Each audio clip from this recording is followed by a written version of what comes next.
Today marks almost 1 week since Hurricane Melissa made that historic landfall on Jamaica as one of the strongest hurricanes ever recorded in the Atlantic Basin, leaving destruction and desperation in its wake. Organizations like Direct Relief are working with Jamaica's Ministry of Health and Wellness now, and that's to help those, well, that need it most. Yeah, and many of the hardest hit areas are facing complete and total devastation. Direct Relief is focusing on both physical and mental health needs, helping communities along and across Jamaica and the Caribbean recover and rebuild stronger. Ivonne Rodriguez-Wiewall, Executive Advisor for the Caribbean at Direct Relief, joins us now. And Ivonne, first and foremost, thank you so much for your time. From what I understand, you first landed on Friday. Just real quick, give me your first thoughts upon landing. Yes, my colleague and I landed here in Jamaica since Friday, and on Saturday we visited the community of Catherine Hall in Montego Bay. Community completely flooded by storm surge and an overflowing river, so resulted in a total loss for many families. Today we're now in St. Elizabeth, one of the hardest hit areas, assessing needs and meeting with local partners. At least 4 hospitals have reported infrastructure damage and many health clinics remain closed, which is a serious concern as thousands of people are currently unable to access essential medical services. And Yvonne, in terms of you were able to get into Jamaica, but in terms of being able to get further aid and supplies into the island, has that been a challenge, or have you seen improvements in terms of trying to get it distributed and arrive into Jamaica?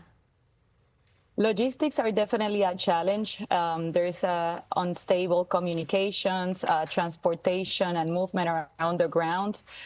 Direct Relief has already allocated $250,000 to support emergency operations and more than $60 million in medical aid that are ready to be deployed, ensure that essential medicines and those that need the most.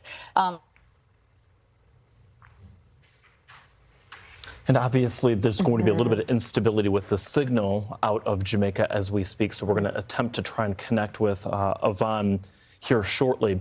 But until we reestablish that connection, this really goes to show and to the point to where it's good to see not just the local community, the local government coming together, but also, it looks like, Ivonne, we've been able to reestablish your connection, but also just groups and organizations come together worldwide to support Jamaica.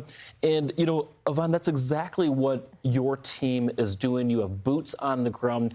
Talk with us about how you're coordinating those relief efforts with local hospitals and, of course, health officials there in Jamaica on the ground.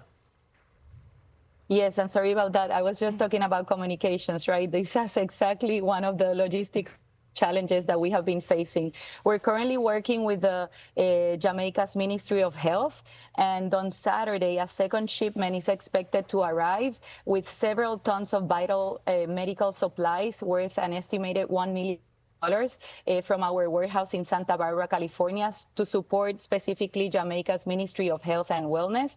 And this shipment includes antibiotics, insulin, vaccines, medicine for chronic conditions, protective equipment, among other urgently requested resources. And this is why, because there's no power, so many of the health centers, clinics, hospitals are closed down. So it's very hard for people to reach and continue their access to health care.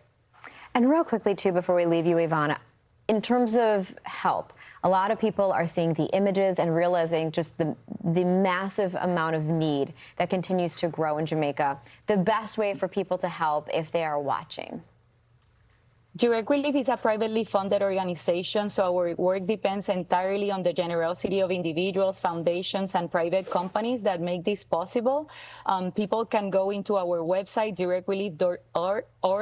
directrelief.org, for donations and to learn more about our efforts here in Jamaica and all of the other nations that were hit by Melissa in the Caribbean. And, you know, before we leave you, I just want to at least acknowledge the fact and acknowledge the support, the efforts that not just you, but your entire team are doing. It is going to be a very difficult process, obviously not just months, but perhaps years for some areas to recover. Ivonne Rodriguez-Wiewall, thank you so much for your time. We really appreciate it. Thank you. Thank you for having me. Have a great day.